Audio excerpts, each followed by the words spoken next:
Other important news जो biodiversity सब heading में है PT 365 एनवायरनमेंट में, वो देखते हैं।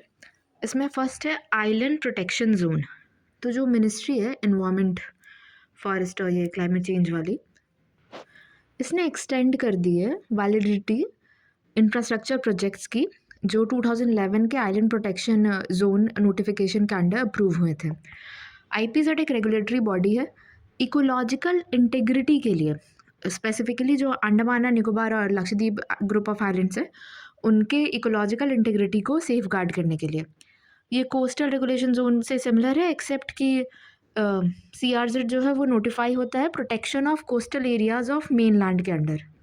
ये 2011 में नोटिफाई हुआ था EPA एक्ट अपना 1986 का। इसके regulation island coastal regulation zone middle Andaman, north Andaman और साउथ अंडमान के लिटिल अंडमान और इंटीग्रेटेड आइलैंड मैनेजमेंट प्लान्स होते हैं जो एप्लीकेबल है सारे आइलैंड ऑफ अंडमान निकोबार और लक्षद्वीप पे। फिर अब देखते हैं united nation forum on forests.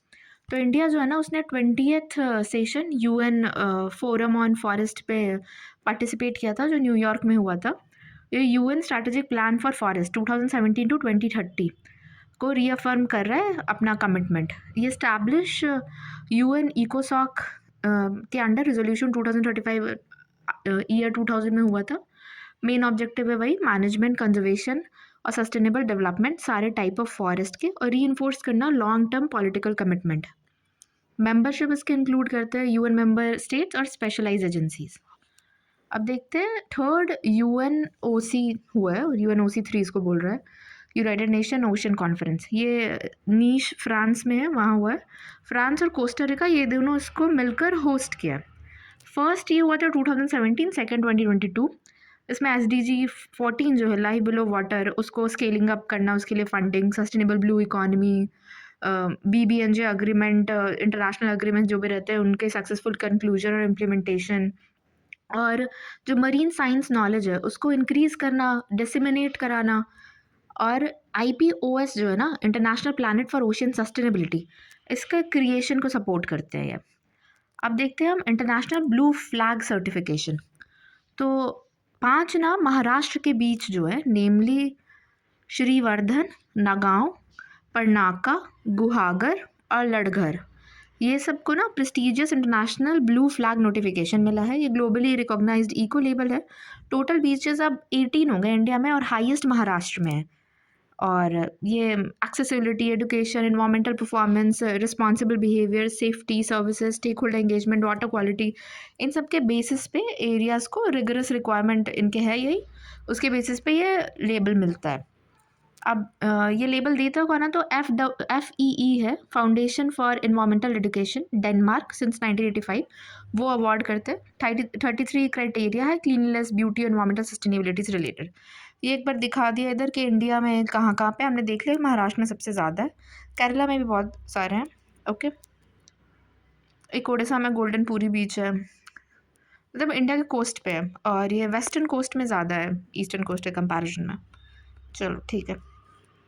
फिर अब AIM for nature, accelerating innovative monitoring for nature restoration, ये FAO ने लॉन्च किया था अर्थ 22 अप्रैल अर्थ डे पे। ये जो टारगेट 2 इसने आउटलाइन कर रखा है ग्लोबल बायोडाइवर्सिटी फ्रेमवर्क का, कि at least 30% of degraded ecosystem by 2030 हमको रीस्टोर कर लेना है। ओके, फिर अब सेंट्रल एशियन मैमल्स इनिशिएटिव कामी करके, ये 17 शेयर्ड स्पीशीज़ लाइक साइगा, बुखारा डियर, इनको कंजर्व करने के लिए, इनको प्रोटेक्ट करने के लिए आया है। ये 2014 में लॉन्च हुआ था।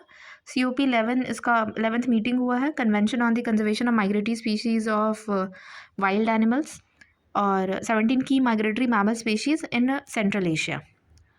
फिर अब है ब्लू पिंक गिल और शटल कॉक मशरूम्स। ये rare blue pink gill shuttlecock mushrooms है ना, ये तेलंगाना फॉरेस्ट में मिले थे। ये एज्यूलिन, ये ब्लू कलर के लिए बोलते हैं ना, अज्योर स्काई, ऐसा यूज़ भी करते हैं। तो ये पिगमेंट, रेयर पिगमेंट है जो फंगस में नहीं मिलता है, बट इसमें मिल रहा है, फ्लावर्स में मिलता है। फिर ये कदम रिजर्व फॉरेस्ट में स्पॉट किया गया है, Kagaznagar forest division, rich monsoon driven fungal diversity है। और जो शटलकॉक मशरूम है ना, ये कंवल टाइगर रिजर्व में मिला है और ये फर्स्ट कंफर्म्ड साइटिंग है ईस्टर्न घाट्स में। मतलब beyond western India, western Ghats भी हमें ईस्टर्न घाट्स में पहली बार मिल रहा है शटलकॉक मशरूम। ये क्रिस क्रॉस लैटिस स्ट्रक्चर उसमें होता है जो कि उसके स्पोर्स को रिलीज करने में हेल्प करता है। अब है एक एवी लिस्ट, ये बर्ड के लिए यूज़ करते हैं ना, तो ये first ever unified global checklist है बर्ड स्पीशीज़ के लिए, बर्ड कंजर्वेशन को इफेक्टिव तरीके से हेल्प करेगा। कोलाबोरेटिव एफर्ट है ये, bird life international, Cornell lab of ornithology, American ornithologist society, international ornithologist union और अवी बेस का। ये रिप्लेस करेगा इंटरनेशनल ऑर्निथोलॉजिकल कमिटी और क्लेमेंट्स लिस्ट, और ये एनुअली अपडेट होते रहेगा। अब हम terms and concepts in news देखते हैं। इसमें फर्स्ट है कंजर्वेशन रिजर्व। तो स्टेट गवर्नमेंट ना नोटिफाई किया है हसरघट्टा ग्रासलैंड कंजर्वेशन रिजर्व को सेक्शन 36A के under wild life protection act 1972। अब ये बता रहा है कंजर्वेशन जो रिजर्व है वो होता क्या है। तो ये प्रोटेक्टेड एरिया है WPA 1972 के एक्ट के अंडर, जो कि स्टेट गवर्नमेंट इसको और सेंट्रल गवर्नमेंट डिक्लेयर कर सकता है। मतलब स्टेट गवर्नमेंट भी इसको डिक्लेयर कर सकता है for protecting landscape, seascapes, floral and fauna. Typically ये बफर जोन की तरह काम करता है या फिर कनेक्टर या माइग्रेशन कॉरिडोर्स। स्टैब्लिश ये national park, wildlife sanctuary, reserved और प्रोटेक्टेड फॉरेस्ट ऑफ इंडिया के बीच में होता है। ओके, रेगुलेशन है अब इसका कि एक कमेटी होती है कंजर्वेशन रिजर्व मैनेजमेंट कमेटी, ये स्टेट गवर्नमेंट ही अपॉइंट करता है और चीफ वाइल्ड लाइफ वार्डन के एडवाइस पे ये अपॉइंट होता है। ओके, अब हसरघट्टा ग्रासलैंड के बारे में देखते हैं। ये हसरघट्टा लेक है बेंगलुरु में, बेंगलुरु के नियर कर्नाटका में, और ये लास्ट रिमेनिंग ग्रासलैंड हैबिटेट है बेंगलुरु रीजन का। ग्रासलैंड क्या होता है, या कोई ओपन रीजन, ये dominated by grass and characterised by warm dry climate और one of the most widely distributed terrestrial biomes globally ये होता है। लार्ज कैचमेंट एरिया इसका, अर्कावती रिवर, कावेरी रिवर का ट्रिब्यूटरी है ये अर्कावती रिवर ना। और बस ये अर्बन हीट लैंड इफ़ेक्ट भी इसके नहीं होने के कारण हो रहा है। मतलब ग्रासलैंड और जो बायोम एक जगह का बढ़ रहा है, चेंज हो रहा है, और अर्बनाइजेशन अनमैनेज्ड वे में हो रहा है, तो उससे अर्बन हीट लैंड इफेक्ट भी बहुत ज़्यादा हो रहा है। ओके, अब नेक्स्ट टॉपिक देखते हैं, ग्लोबल ओशियन डार्कनिंग। तो एक स्टडी में पता चला ना कि 21% जो ग्लोबल ओशन है वो 21% जो है वो डार्कर हो गया है 2003 से 2022 तक में, स्पेशली जो आर्कटिक, अंटार्कटिक और गल्फ स्ट्रीम रीजन है वहाँ पे। तो डार्कनिंग ऑफ ओशन के बारे में बताया है कि लाइट पेनिट्रेशन का रिडक्शन कम हो जाना, फोटिक जोन जो है ना वो श्रिंक कर जा रहा है, जो सनलिट लेयर है जो अराउंड 200 मीटर होता है डेप्थ पे, वो जहाँ marine life, most marine life को यही सपोर्ट करता है, ऑलमोस्ट 90%।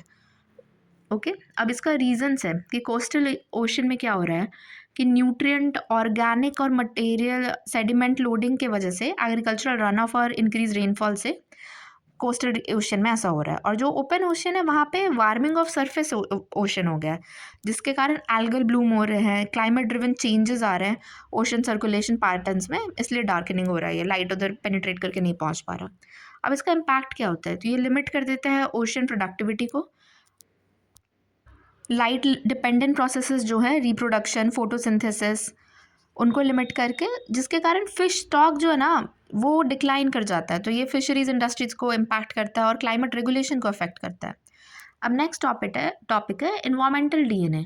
तो साइंटिस्ट अभी मॉडर्न टूल्स जैसे ईडीएनए एनालिसिस फॉर बायोडाइवर्सिटी कंजर्वेशन उस पर फोकस कर रहे हैं। तो ये ईडीएनए, इन्वायरमेंटल डीएनए जो है ना, ये जेनेटिक मटेरियल है, like DNA from cells, tissues, fluids, excrement left by organisms in the environment, water, soil, air etcetera. इसका एप्लीकेशन क्या है, तो मैप कर सकते हैं ना, mapping species presence and distribution और इकोसिस्टम ट्रैक करने में। सिग्निफिकेंस है कि ये नॉन इन्वेजिव है, highly sensitive, rapid and cost effective है और compare to other biomonitoring method के कंपैरिजन में। ओके, अब ब्लू वॉशिंग देखते हैं। तो ग्रीन वॉशिंग एलिगेशंस होते हैं ना, ग्रीन वॉशिंग होगा, उसको इन्वायरमेंट फ्रेंडली ज़्यादा दिखा दे रहे हैं। तो इसको काउंटर करने के लिए जो वेस्ट टू एनर्जी इंडस्ट्री है ना, वो अब ब्लू वॉशिंग पे उतर आए हैं। ये भी एक डिसेप्टिव मार्केटिंग टैक्टिक है। इसमें क्या करता है, कंपनी अपना कमिटमेंट रिस्पॉन्सिबल और sustainable social ethical business practice के लिए ज़्यादा बढ़ा चढ़ा के दिखाता है, जैसे वो लेबर फ्रेंडली होगा भी नहीं, या एथिकली वो जेंडर बाइसनेस या LGBT कम्युनिटी के राइट्स को यूज़ कर रहा है, इस टाइप से अपने आप को ज़्यादा एथिकल फेयर बताने के लिए यूज़ कर रहे हैं। पर्टिकुलर टर्म जो LGBTQ के लिए है वो पिंक वॉशिंग है, और फॉल्सली क्लेम करके इको फ्रेंडली बताने के लिए ग्रीन वॉशिंग है। वैसे ही सोशल और एथिकल बिजनेस प्रैक्टिसेस को एक्स्ट्रा दिखा ओवरस्टेट करने के लिए टर्म जो है वो ब्लू वॉशिंग है। ठीक है, अब हम देखते हैं फंक्शनल डी एक्सटिंक्शन। तो यूएस की एक बायोटेक कंपनी है कोलोजल बायोसाइंसेस, इसने क्या क्लेम किया ना कि जेनेटिकली इंजीनियरिंग ये कर लिया है 3 ग्रे वुल्फ का, जो ट्रेट्स कैरी करते हैं एक्सटिंक्ट डायर वुल्फ के। तो ये ना वर्ल्ड का first successful functional D extinction है, मतलब एक्सटिंक्ट जो डायर वुल्फ थे उसको वापस से ये ले आया है, फंक्शनल कर लिया। तो डायर वुल्फ जो एनोसेऑन डायरस थे, ये लार्ज कैनाइन्स थे that dominated southern Canada and US before they went extinct about 13,000 years ago. Other animals for planned functional de-extinction क्या है? woolly mammoth, moa, thylacine और डोडो। फिर फंक्शनल डी एक्सटिंक्शन के बारे में बताया है कि फोकस इसका रहता है इकोलॉजिकल रोल और ट्रेट ऑफ एक्सटिंक्ट स्पीशीज़ को रिवाइव करना। जो रिवाइव्ड ऑर्गेनिज्म है वो एग्जैक्ट रेप्लिकाज नहीं होते, लेकिन जेनेटिकली इंजीनियर्ड रहते हैं क्लोजली रिजेंबल करने के लिए फॉर्म और फंक्शन में। टेक्निक्स जो यूज़ कर रहे हैं इसके लिए वो CRISPR gene editing, cloning, genome mapping. अब हम देखते हैं अंगुलेट्स।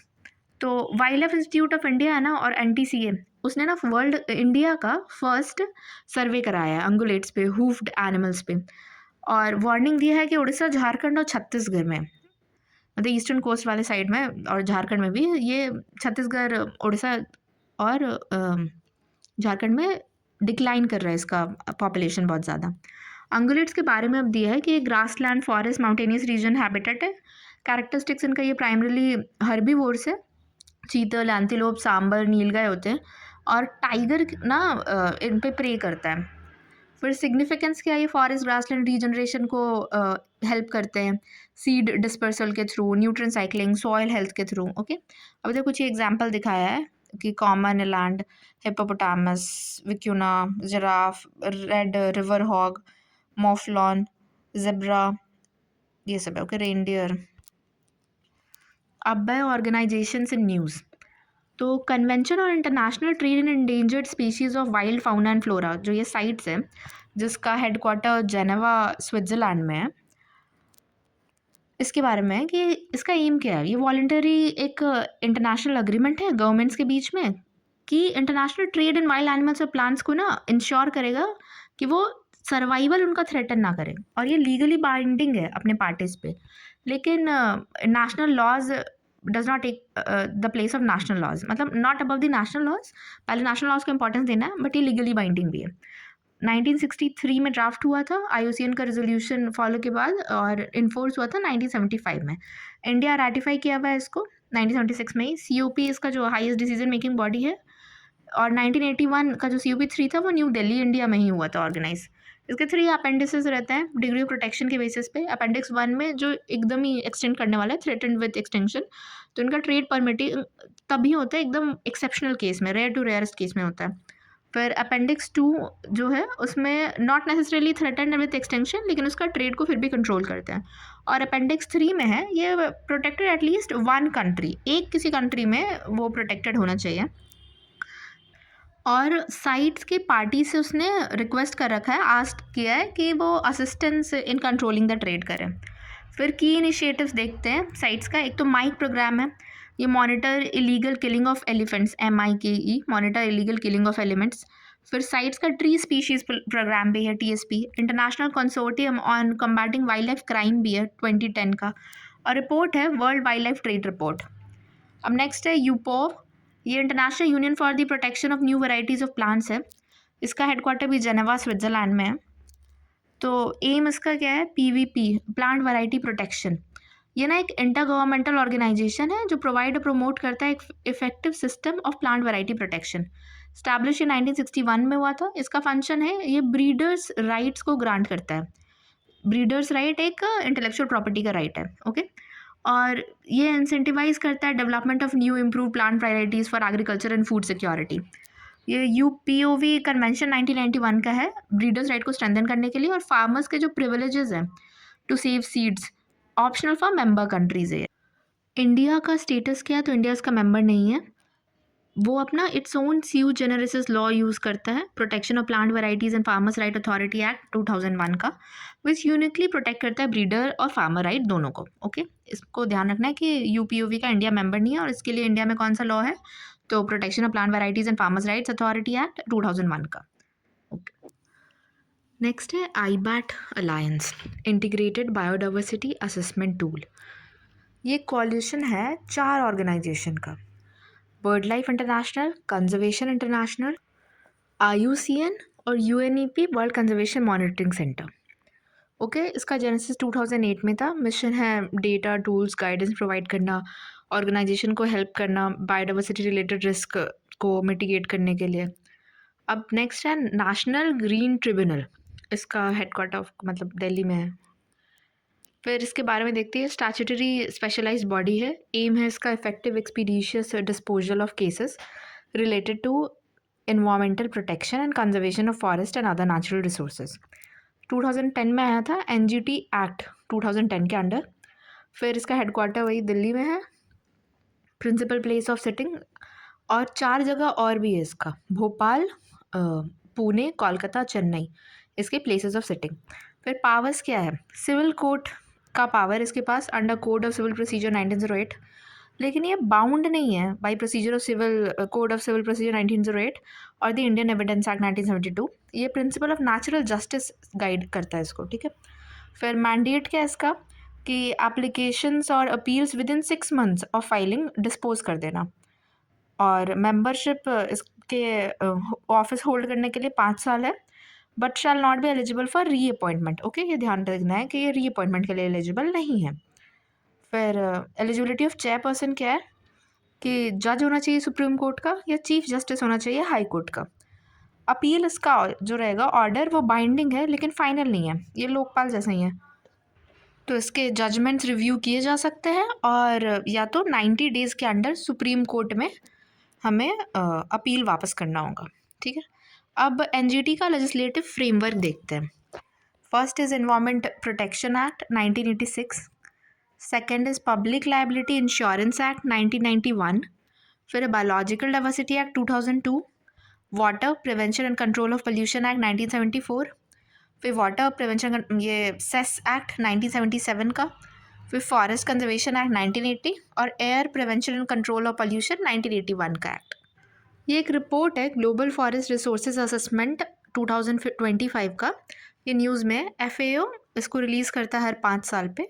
इस ईयर के एडिशन में ना पब्लिश किया है Global Forest Observation Initiative plenary in Bali, Indonesia. ये एक फ्लैगशिप प्रोग्राम है ग्रुप ऑन अर्थ ऑब्जर्वेशन का, इंडिया इसका मेंबर है, ओके। और इसके की हाईलाइट्स क्या है, तो फॉरेस्ट कवर 32% है ग्लोबल लैंड एरिया का, nearly half of the world's forest है ना वो ट्रॉपिक्स में लोकेटेड है, उसके बाद बोरियल, टेम्परेट और सब ट्रॉपिकल डोमेन में।